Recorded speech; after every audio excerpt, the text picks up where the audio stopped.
Governor versus government politics ನಡೀತಾ ಇದೆ ಸದ್ಯಕ್ಕೆ ರಾಜ್ಯಗಳಲ್ಲಿ. ರಾಜ್ಯಪಾಲರ ನೇಮಕ ಹಾಗೂ ಅಧಿಕಾರಿಗಳೇನು? ಹಾಗಾದ್ರೆ ಯಾವ್ಯಾವ ರಾಜ್ಯಗಳಲ್ಲಿ ಈ ಒಂದು ಸಂಘರ್ಷ ನಡೀತಾ ಇದೆ? ಬರೀ ಕರ್ನಾಟಕದಲ್ಲಿ ಮಾತ್ರ ನಡೀತಾ ಇದೆಯಾ? ಇಲ್ಲ, ಬೇರೆ ಬೇರೆ ರಾಜ್ಯಗಳಲ್ಲೂ ಕೂಡ ಈ ರೀತಿಯಾದಂತಹ ಸಂಘರ್ಷ ನಡೀತಾ ಇದೆ. ಸಂವಿಧಾನ ಕೊಟ್ಟ ಅವಕಾಶಗಳಾದ್ರೂ ಏನು?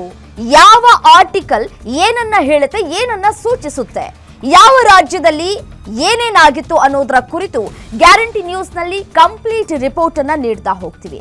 ನೋಡಿ, ರಾಜ್ಯಪಾಲರ ನೇಮಕಾಧಿಕಾರ ಯಾರಿಗಿರುತ್ತೆ? ಹಾಗಿದ್ರೆ ರಾಜ್ಯ ಸರ್ಕಾರದ ಕಾರ್ಯನಿರ್ವಾಹಕ ಮುಖ್ಯಸ್ಥ ರಾಜ್ಯಪಾಲರು.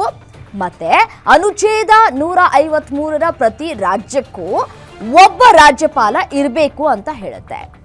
7ನೇ ತಿದ್ದುಪಡಿ ಅನುಸಾರ 2 ರಾಜ್ಯಗಳಿಗೆ ಒಬ್ಬ ರಾಜ್ಯಪಾಲ ಇರಬಹುದಂತೆ. ಅನುಚ್ಛೇದ 154 ರಾಜ್ಯದ ಕಾರ್ಯನಿರ್ವಾಹಕ ಅಧಿಕಾರ ಇರುತ್ತಂತೆ. ರಾಜ್ಯಪಾಲರು ತಮ್ಮ ಅಧೀನ ಅಧಿಕಾರಿಗಳ ಮೂಲಕ ಚಲಾಯಿಸ್ತಾರೆ. ಅನುಚ್ಛೇದ 155 ರಾಜ್ಯಪಾಲರನ್ನ ರಾಷ್ಟ್ರಪತಿಗಳು ನೇಮಕ ಮಾಡ್ತಾರೆ. ಅನುಚ್ಛೇದ 156ರ ಪ್ರಕಾರ ರಾಜ್ಯಪಾಲರ ಅಧಿಕಾರ ಅವಧಿ 5 ವರ್ಷಗಳ ಕಾಲ ಇರುತ್ತೆ. ಅನುಚ್ಛೇದ 159 ರಾಜ್ಯಪಾಲರ ಪ್ರತಿಜ್ಞಾವಿಧಿ ಬಗ್ಗೆ ಹೇಳುತ್ತೆ. ಅನುಚ್ಛೇದ 163 ಸಿಎಂ ನೇತೃತ್ವದ ಸಚಿವ ಸಂಪುಟ ಕೆಲ ಸಲಹೆಯನ್ನ ನೀಡುತ್ತೆ. ಕೆಲ ವಿವೇಚನಾ ಅಧಿಕಾರಿಗಳು ರಾಜ್ಯಪಾಲರಿಗೆ ಇರುತ್ತೆ ಕೂಡ ಹೌದು. ಅನುಚ್ಛೇದ 164 ಸಿಎಂ ಮತ್ತು ಸಚಿವ ಸಂಪುಟ ಸದಸ್ಯರ ನೇಮಕ ಅಧಿಕಾರ ಕೂಡ ಇರುತ್ತೆ.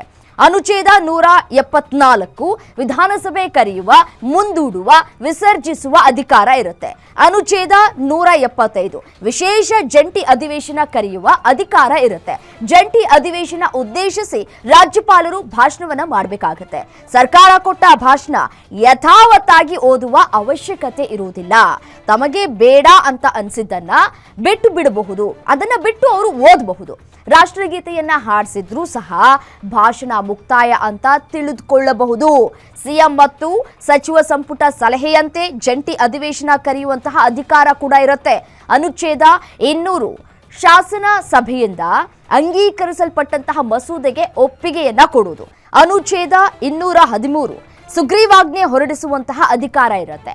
ರಾಜ್ಯಪಾಲರು ಗೈರಾದ್ರೆ ಸಿಎಂ ಸಂಪುಟ ಸಭೆಯಲ್ಲಿ ಅನುಮತಿಯನ್ನ ಪಡೆದುಕೊಂಡಿರಬೇಕು.